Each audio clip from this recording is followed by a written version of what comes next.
Halloween in Venray. Nederland leest.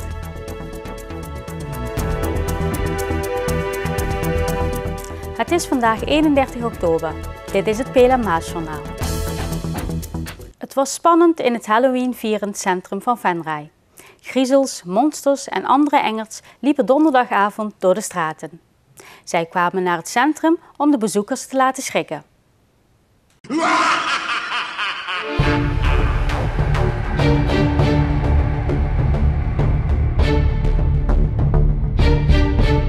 Halloween vanavond in Venray. Waarom organiseren jullie dit? Omdat we wel eens een keer vonden dat er weer eens een keer iets anders leuks moest komen. En het is de laatste tijd ook wel, de laatste jaren, een beetje een trend is Halloween. En de kinderen er toch wel heel leuk op reageerden. We hebben het vorig jaar voor het eerst gedaan. Binnen 3 weken opgezet. En dit jaar heeft het Snijgen al verdubbeld met ondernemers. En dat is toch wel erg leuk. Ja, het komt ook een beetje overwaaien van Amerika en Engeland. Ja, en daar moeten we niet achter blijven. Daar moeten we gewoon meedoen. En het is toch zo leuk, al die snoetjes om je heen. En dat een beetje eng, maar toch wat leuk vinden. Ja, dat doet het hem gewoon. En dit is jouw oude bruidsjurk of het kostuum? Inderdaad, hij is 25 jaar oud. Past er godzijdank nog in. Maar hij doet het nog en het wordt gewoon mijn nieuwe kostuum. Ja. En het is ook een beetje eng? Voor de kinderen zal het best eng zijn, ja. Ja, dat geloof ik. En dan is het vooral Rhythm is ontzettend Engels spookhuis. Daar hebben ze heel veel moeite op gedaan. Ben jij bang? Nee. Nee? En iedereen vindt het hier heel erg eng. Hoe kan dat? Dat het hier een spookhuis is. Ja, al 2 dagen hebben we hier opgebouwd en we hebben samen gesminkt. Want ze heeft ook mensen gesminkt, dus voor haar is het nu heel vertrouwd dat iemand van gewoon gezicht naar een eng gezicht wordt. En schat?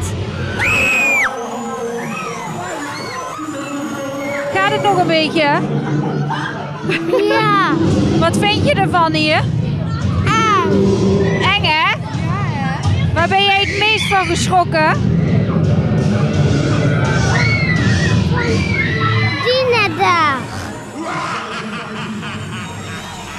Vorig jaar was het ontzettend druk, dat hadden we niet verwacht. Maar we hadden niet verwacht dat dit jaar weer zo druk zou worden. Dus dat is wel heel erg leuk. En er wordt volgens mij in dit spookhuis is ongeveer wel het engste van wat er allemaal in Venray te doen is, hè? Ja, sommigen die roepen het hardst. Ik vind het niet eng, maar dan is het juist vaak het engst. Ja, maar heel erg leuk.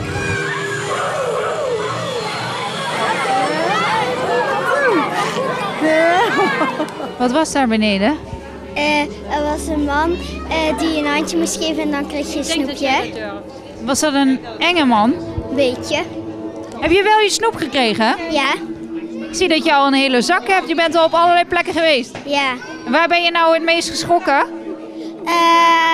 Bij de engste vinger. Hoe eng vind jij het vanavond?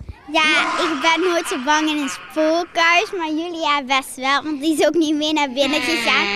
Maar in die doodkist lag gewoon een echt meisje, maar die leefde nog wel. Maar die lag er gewoon in. Waarom durfde jij niet naar binnen? Omdat ik bijna nog nooit in een spookhuis ben geweest.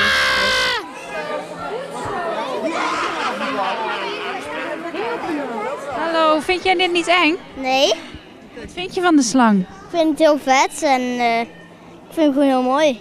Is hij niet zwaar? Nee, niet echt. Mama, waar is die show eigenlijk?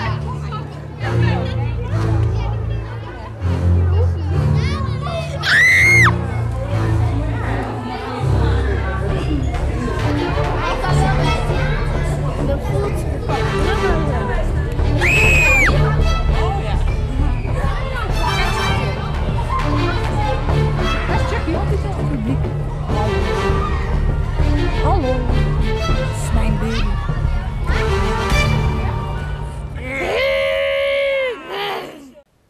November is de maand Nederland leest voor de bibliotheek. Het is de bedoeling dat mensen met elkaar in discussie gaan over een boek dat eigenlijk niet meer wordt gedrukt. De bibliotheek van Venray is vandaag gestart met een campagne. Wat houdt de maand Nederland leest in? Nederland leest is eigenlijk vanaf 2006 in de bibliotheek een activiteit, een jaarlijks terugkerende activiteit. Dan staat 1 boek centraal en dat delen wij als bibliotheek uit als cadeautje aan onze leden. Met de bedoeling dat zoveel mogelijk mensen dat boek gaan lezen en er samen over praten.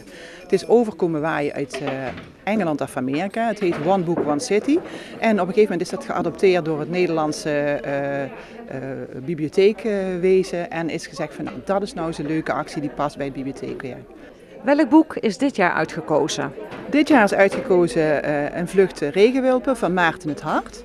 En het boek gaat over een nogal eenzame jonge man die op school gepest werd en een beetje eenzamig opgroeide. Die zich probeert af te zetten van het milieu van zijn ouders, vooral van het geloof. Dus een streng gereformeerd milieu. En die verliefd is op een jeugdliefde en die maar niet ertoe kan komen om haar zijn liefde te verklaren. Wat wil men bereiken met de maand Nederland leest? Het is een activiteit om de bibliotheek weer in de belangstelling te zetten. Dus het is een promo-activiteit voor het bibliotheekwezen. En men wil bereiken dat zoveel mogelijk mensen gezamenlijk een boek lezen, daarover praten, discussiëren. Dat het dus echt een hele levende actie wordt die zoveel mogelijk mensen bereikt. En waarom november? Ik denk dat het een praktische reden heeft. De boekenweek is er in maart, de kinderboekenweek is er in herfstvakantie. Dan heb je nog de maand van het spannende boek in juni. En zo heeft iedere periode wel wat. November zal een periode zijn geweest dat er nog niet zoveel te doen was. En toen werd het november. Ja. Carla Brugman, fractievoorzitter PP2 van de gemeente Venray, was vandaag uitgenodigd bij de opening van de campagne Nederland leest.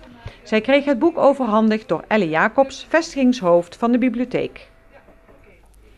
U krijgt vandaag het boek overhandigd. Wat vindt u ervan? Van het boek zelf. Het boek zelf heb ik niet gelezen. Ik ken wel de film en ik ken het verhaal. Van Maarten het Hart heb ik ook wel boeken gelezen, maar dit boek toevallig niet. Ik vind het wel heel leuk dat ik het exemplaar in ontvangst mag nemen. Heeft u naast uw politieke bezigheden nog wel tijd om een boek te lezen? Ik lees voor de politiek natuurlijk heel veel, maar daarom heb ik ook te weinig tijd om te lezen. Het leuke lezen. In de vakantie gaat er altijd een kist met boeken mee en dan lees ik toch wel een aantal boeken. Dat vind ik heerlijk. Wat is uw favoriete boek dan? Ja, dat vind ik een hele gemene vraag. Ik denk Een schitterend gebrek van Arthur Japin. Hoe belangrijk vindt u dat mensen lezen? Als je leest ben je rijk. Je hebt de wereld dan in handen in feite. Door het lezen leer je zoveel. En er zijn nog altijd heel veel mensen die te weinig lezen of kunnen lezen. Omdat ze laaggeletterd zijn. Hè? Dus niet goed hebben kunnen leren lezen. En zich daar ook voor schamen. Dat is eigenlijk heel jammer. En ik vind dat de politiek daar wat meer geld en aandacht aan moet besteden. Leden van de bibliotheek krijgen zolang de voorraad strekt het boek Een vlucht regenwulpen van Maarten het Hart tijdens de maand november cadeau. Tot zover dit PLM-journaal. Deze uitzending wordt herhaald tot en met zaterdag 6 uur 's avonds. Zaterdag vanaf 7 uur is er een nieuwe uitzending van Venray van Toen te zien op dit kanaal. Weer of geen weer, bij ons is het altijd vakantieweer. Aankomende nacht is het vrijwel onbewolkt en koelt het af naar zo'n 9 graden. Morgen, zaterdag 1 november, is het de hele dag zonnig weer met de kans op wat sluierbewolking. De temperatuur kan oplopen tot 21 graden. Zondag blijft het droog en zonnig en wordt het maximaal 18 graden. De bewolking neemt in de middag toe en er kan hier en daar regen vallen. Ik wens u een fijn weekend en tot de volgende keer.